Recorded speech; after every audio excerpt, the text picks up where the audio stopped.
Fala pessoal, iniciando então a nossa revisão das notas de instrução voltadas para o teu certame, o teu processo seletivo de CTSP da Brigada Militar.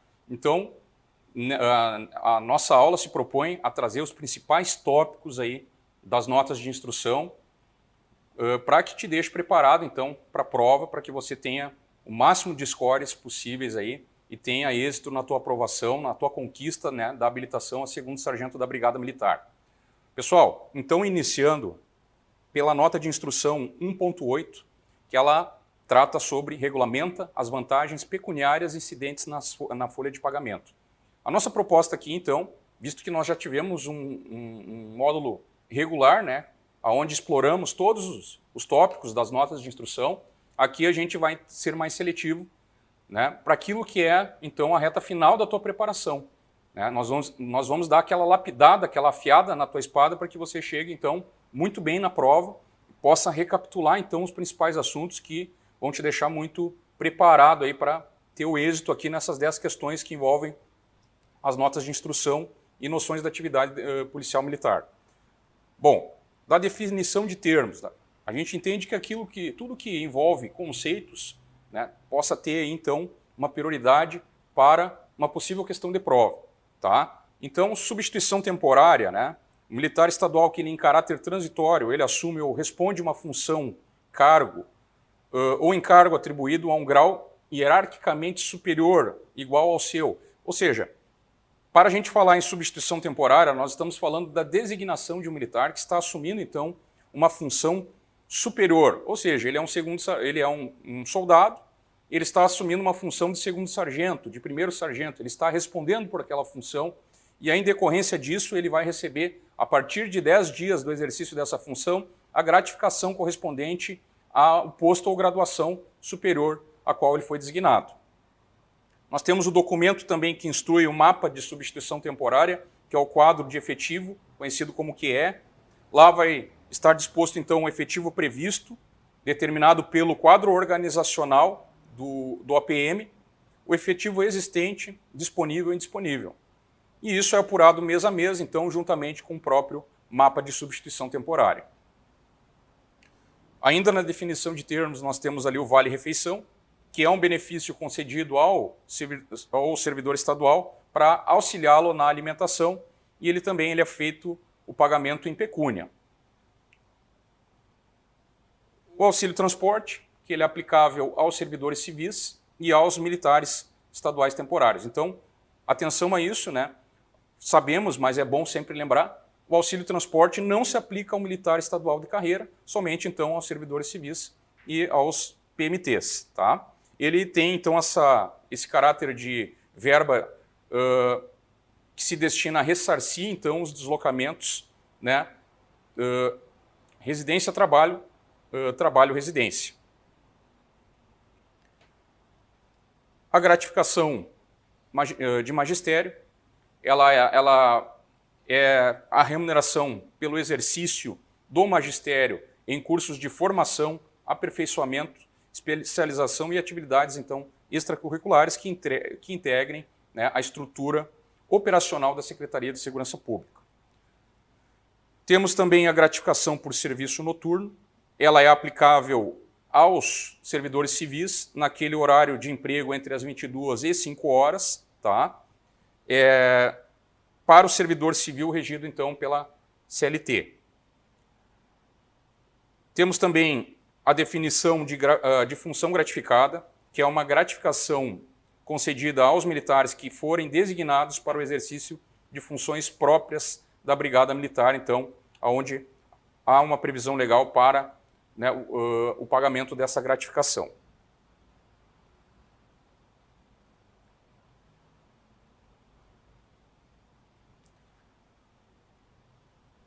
Pessoal, e aí, então, selecionando aqui mais alguns tópicos, falando sobre o vale-refeição, tá?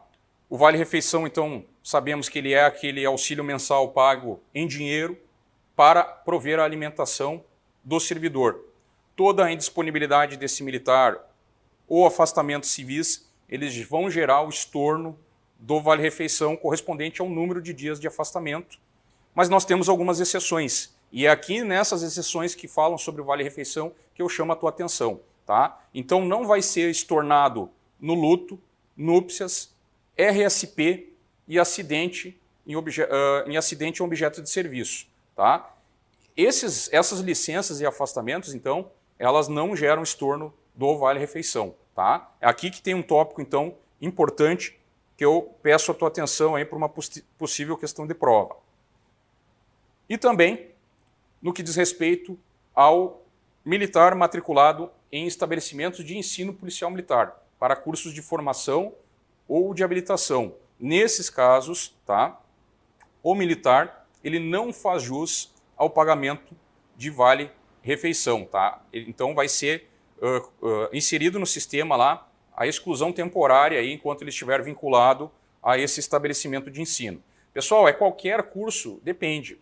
Se ele estiver, então, matriculado e ficar vinculado, tá, mesmo que na condição de adido, a um estabelecimento de ensino policial militar, vai ser cortado, então, né, no sistema lá, vai ser suspenso no sistema o pagamento do vale-refeição até que ele seja desligado do curso. É muito comum em cursos de formação e habilitação da Brigada Militar. Tá? No que diz respeito à gratificação por serviço noturno, ela é concedida exclusivamente para servidores civis. Tá? O período noturno ele compreende o horário das 22 às 5. Tá? É importante a gente falar isso porque, então, o que for anterior a esse horário de 22 horas, a gente não considera como o servidor civil que ele faça jus ao pagamento dessa gratificação de adicional noturno. Tá? E nós temos também a questão da repercussão financeira. Não é possível empregar o servidor civil em horário noturno sem a devida autorização do 02 da Brigada Militar, o subcomandante-geral. Tá? Então, atenção.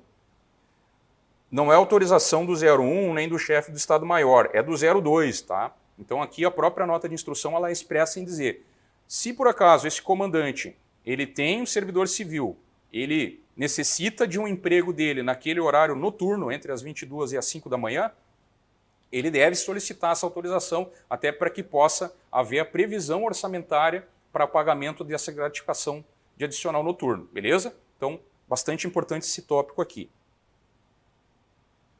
E aí, avançando, nós temos ali a NI 1.10, que trata sobre o extravio da carteira de identidade funcional ou uniforme da Brigada Militar. Pessoal, então, nós temos ali a questão do militar ativo. Tá? Esse militar ativo, quando ele tiver um evento desse de subtração ou extravio da sua CIF-BM, ele deve confeccionar um registro policial, seja na delegacia ou através de um BELCOP. Ele deve comparecer imediatamente ao seu OPM ou ao OPM mais próximo ao local do fato. O OPM vai, então, fazer uma comunicação, hoje atualmente através de um BOPM, e vai enviar via canal de comando ao CRPO de origem do militar. O OPM também tem a incumbência de informar o canal técnico. Tá? Ele vai remeter isso ao CRPO e o CRPO via canal técnico vai encaminhar a informação à PM2, né, Agência Central de Inteligência da Brigada Militar, tá? Relatando a ocorrência e como se deram os fatos. O comandante-chefe ou diretor a qual o militar estiver subordinado, ele deve mandar instaurar uma sindicância sumária. Atenção para o nome desse procedimento, pessoal. Então não é uma sindicância formal policial militar, não é uma sindicância especial, é uma sindicância sumária apenas para fins de apuração, então, de como se deu as causas, como se deram as causas desse extravio da CIF, e aí para ele poder, então, com a solução disso, encaminhar o pedido de uma nova carteira de identidade funcional, beleza? E aí, então, ele vai procurar esse mobilizador, apresentando a solução desse procedimento instaurado. Nós temos também os procedimentos em caso de perda de peças de uniforme, né, da Brigada Militar. Então, nós temos procedimentos muito similares aí à perda do extravio da CIF. Tá? Então, As providências iniciais são as mesmas. Registro de ocorrência, comunicação ao OPM, que vai fazer uma parte ou um BOPM, e aí então a informação via canal técnico para PM2. Pessoal, aqui da mesma maneira, tá? A gente tem o mesmo procedimento. O comandante manda instaurar uma sindicância sumária para apurar o fato e a solução dela vai ser publicada em boletim interno. Mas o que a gente considera como peças de uniforme para efeitos da ANI? Conjunto de calça e camisa de todos os uniformes, os abrigos, né? Ou também essas peças individuais, né? Então, coberturas, distintivos, insígnias, camisetas, calçados devem ser considerados quando em conjunto com essas peças do vestuário, tá? Então, coberturas, distintivos apenas em conjunto então com outras peças de vestuário. Peças do uniforme de educação física e os equipamentos e apreços de uso na corporação. E aí, por fim, havendo então indícios de crime militar ou transgressão da disciplina, devem ser adotadas as medidas de polícia judiciária militar e apuração da transgressão da disciplina. Ou seja, se for o caso, o comandante ele manda instaurar concomitante inquérito policial militar ou uma sindicância ou até mesmo o processo administrativo disciplinar militar, a depender da situação.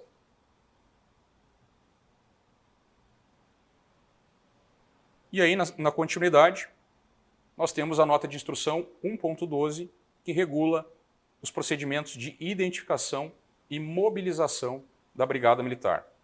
Então, logo lá no início, nós vamos ter ali a referência ao DA, através da seção de identificação e mobilização, vinculada ao DRESA, né?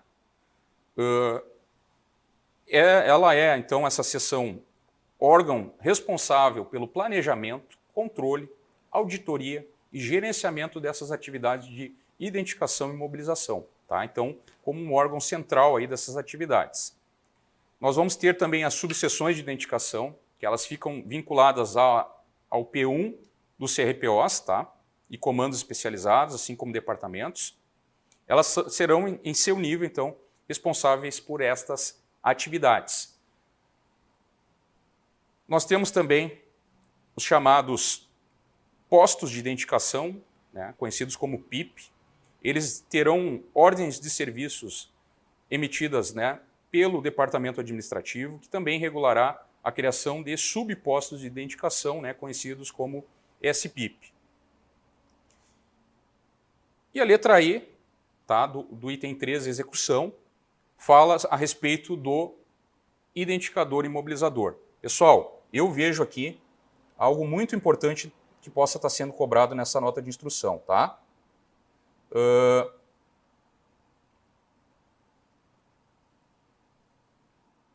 A questão que foi até alterada recentemente, tá? É importante a gente falar sobre isso. Antes, o texto anterior, tá, falava que mobilizador era somente sargento da brigada. Ele não permitia soldado ser mobilizador. Contudo, com a nova, né, redação de 2023 aqui, salvo engano é 2023, nós temos aqui então essa graduação de sargento, então responsável por mobilizador e identificador, ou soldado nível 2. Não é soldado nível 2 que tenha 10 anos de serviço. É o soldado nível 2 que conte com mais de 15 anos. Tá? Então, soldado nível 2 com mais de 15 anos ou soldado nível 1, eles podem, então, ser mobilizadores. O que não pode, então, é o soldado do nível 2 com menos de 15 anos ou soldado do nível 3. Tá? Então, cuidado, atenção a essa situação aqui, que ela é relativamente nova. Tá? O texto que a gente tem aqui é da última nota de instrução que a gente tem, então, que trata sobre o assunto. Tá? Inclusive, retirado lá da apostila da Brigada Militar, que foi disponibilizada especialmente para o certame, né, do CTSP.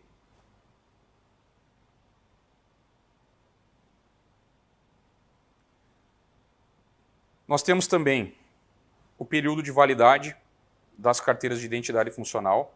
Então, oficiais e praças deverão renovar de forma periódica a cada 10 anos. ou até a sua permanência no posto ou graduação. Oficiais e praças inativos, também 10 anos a contar da expedição do documento. Militares, integrantes do programa mais efetivo, a validade, então, de 10 anos a contar da data da nomeação. PMTs, validade de 2 anos a contar da inclusão. Alunos soldados de carreira, validade de 1 ano a contar também da inclusão. E temos aqueles casos específicos dos soldados que não concluíram o curso de formação, o CBF-PM, a validade é de 1 ano, né, e as demais, então, renovações periódicas também a cada 1 ano. E uma situação especial ali do aluno oficial, o aluno do CSPM, ele vai ter a validade da sua funcional condicionada, então, ao período de formação, ao período de duração lá do CSPM. Os servidores civis também terão a validade das suas carteiras funcionais de 10 anos, com as suas renovações periódicas também nesse período. E um tópico importante da letra J, que fala a respeito da antecedência para encaminhar a renovação da carteira de identidade funcional e a carteira de identidade funcional provisória. Então, o militar ele deve observar o prazo de validade e encaminhar a renovação 30 dias antes do vencimento. Tá? Então, informação bastante importante. Anotem essas informações aqui, porque eu acredito que elas podem fazer a diferença caso venha uma questão específica aqui da NI 1.12. Tá? Outra questão importante. Tu está viajando lá para um estado do norte do país. Eu posso apresentar a carteira de identidade funcional da brigada como um documento válido de identidade? Sim. A carteira de identidade funcional da brigada ela tem fé pública e validade em todo o território nacional e ela pode ser apresentada como documento de identificação. E todos os documentos, todos os dados incluídos nela, como CPF, o próprio RG, eles não precisam apresentação dos outros documentos para confirmar, então, a validade deles, tendo em vista esta fé pública do documento, beleza?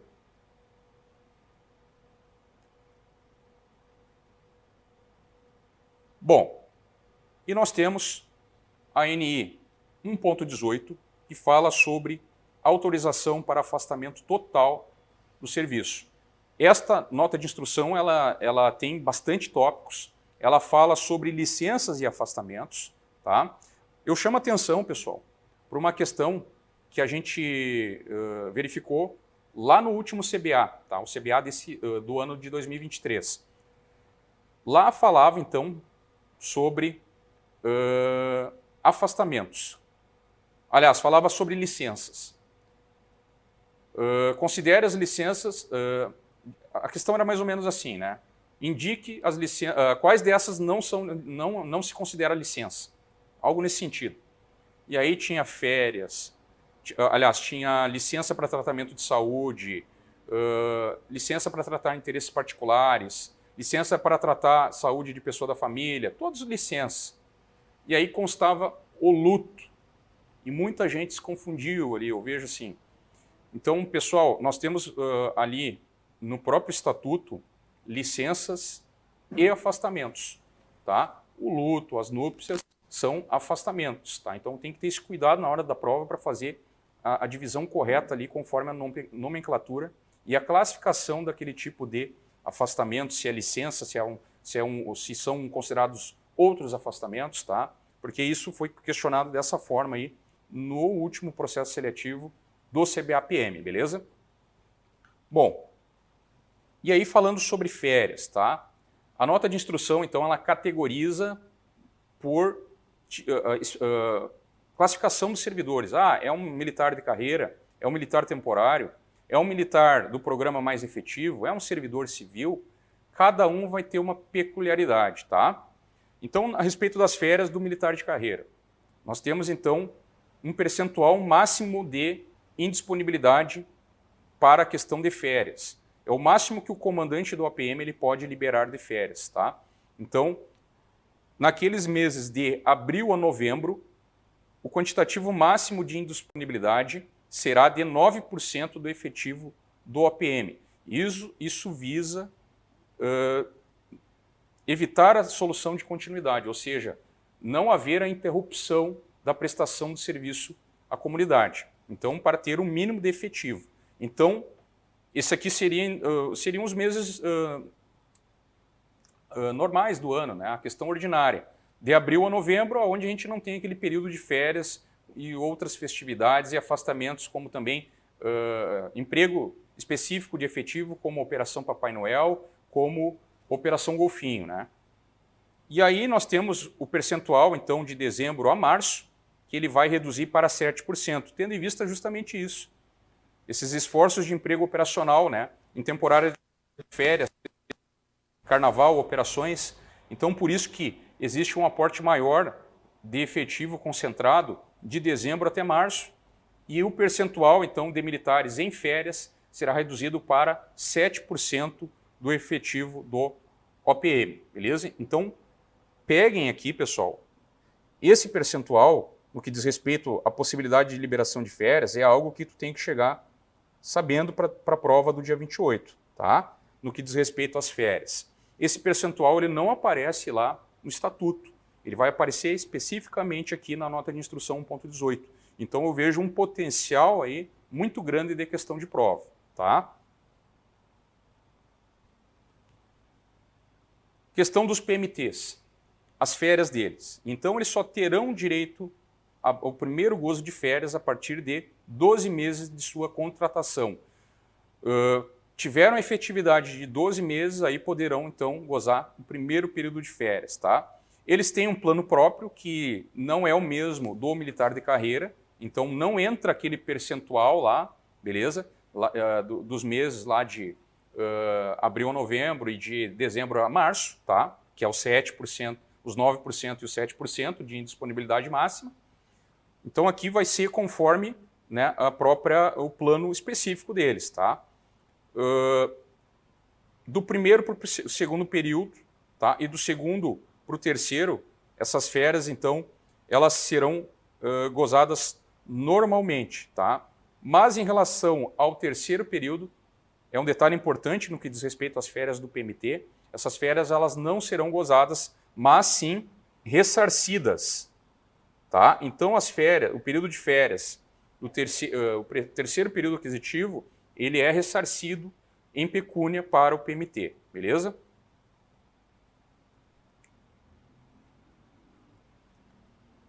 As férias dos militares do programa mais efetivo, eles vão ter as suas férias ajustadas às peculiaridades do seu emprego, em especial naqueles convênios externos da Brigada Militar, como, por exemplo, Poder Judiciário, Ministério Público, tá? Isso vai ser ajustado para atender a demanda específica daqueles órgãos, então, que têm convênio externo. Já nos empregos, nos demais OPMs, vai ser incluído no plano de férias do OPM, desde que não traga prejuízo, então, ao emprego operacional desse efetivo específico. A respeito das férias dos servidores civis, nós temos 3 categorias de servidores civis mencionadas aqui na nota de instrução 1.18. Os estatutários, os extranumerários e os seletistas. A indisponibilidade máxima desse efetivo civil, ele vai ser de 9% do efetivo do OPM, tá? Não se aplicando as regras então estabelecidas aos militares no que diz respeito lá, né, ao período do ano lá de dezembro então até março e de abril a novembro, então que seriam lá os 7%, né, naquele período de festividades de final de ano, tá? Então o ano todo aqui a indisponibilidade mensal máxima para o efetivo civil é sempre de 9%, tá? Uma informação relevante caso venha a ser perguntado. Pessoal, eu sinceramente, eu acho que a banca ela não vai explorar essa parte dos servidores civis, mas, né, não custa nada a gente ter esse conhecimento ali, caso seja questionado, a gente tem mais um score, tá? E nós temos a questão das informações que o militar ele deve informar tá? Quando ele for se afastar da sede do município do seu APM. Tá? Então, se ele for fazer uma viagem, quando ele estiver de férias, para fora do país ou fora do estado, ele vai comunicar via canal de comando o 01 da Brigada Militar sobre o seu afastamento, informando o local de destino e o período que ele vai ficar afastado, então, fora do estado ou fora do país. Ele está solicitando autorização para viajar? Não. Ele está informando que estará fora do país ou fora do estado, tá? Para que seja de conhecimento do 01 da Brigada. É uma formalidade que ela deve ser cumprida. Se for um afastamento dentro do estado, mas ele vai se afastar da sede do município, do APM que ele está vinculado, ele vai comunicar ao seu APM que vai informar o canal imediatamente superior. Se é um batalhão ou um regimento, vai ser informado, então, o CRPO. E aí, então, também informando o local e o período de afastamento que ele vai ficar afastado do município. Beleza? A respeito de licença especial e a licença prêmio, que é aplicável ao servidor civil, nós temos ainda essa possibilidade, né, de licença especial, porque ainda alguns servidores eles têm ainda essa possibilidade, né, de poder gozar esse tipo de licença, caso eles tenham ainda, né, períodos aquisitivos em haver. Então nós temos a possibilidade de gozo de licença especial de março até 16 de dezembro, tá? De forma que o gozo dessas licenças especiais não ultrapassem a data final de 16 de dezembro. E nós temos outra informação que eu entendo relevante. O militar, o servidor civil, o período mínimo que ele tem que tirar licença especial ou prêmio é de 30 dias. E o máximo de 3 meses ou 90 dias por período aquisitivo. Tá? Outra informação aí que eu julgo relevante, beleza? Agora, o limite máximo de militares em gozo de licença especial, ele não pode ultrapassar 5% do efetivo existente do batalhão. Tá? E nos OPMs em que o efetivo for igual ou inferior a 30 militares, exemplo aí de uma companhia ou um esquadrão, né, nós vamos ter então, no máximo, um militar em gozo de licença especial. Tá? Que outra informação aí que eu julgo bastante importante. A interrupção da licença especial ou licença capacitação se aplica também essas disposições aqui para licença capacitação. Tá? O militar ele pode se apresentar a qualquer tempo, desde que tenha usufruído o período mínimo de 30 dias, tá, pessoal? Então, não é que nem a licença para tratar interesses particulares, que vai ser a qualquer tempo. Aqui não, no mínimo 30 dias. A partir de 30 dias ele pode se reapresentar, então, para o serviço. No que se aplica aos servidores civis, estatutários e extranumerários, tá? As concessões dessas licenças prêmios poderão ser de 3 meses, obedecendo também aquele limite mínimo de 1 mês. As limitações a respeito dos servidores civis é de 1/3, então, da lotação do APM, que podem estar em gozo de licença prêmio. E eles não têm as demais restrições previstas, então, aos policiais militares, que é a limitação do período lá. Eles podem tirar a licença prêmio em qualquer período do ano. Pessoal, encerramos então esse bloco. Na sequência, a gente segue falando sobre a NI 1.18 na nossa revisão voltada ao CTSP da Brigada Militar.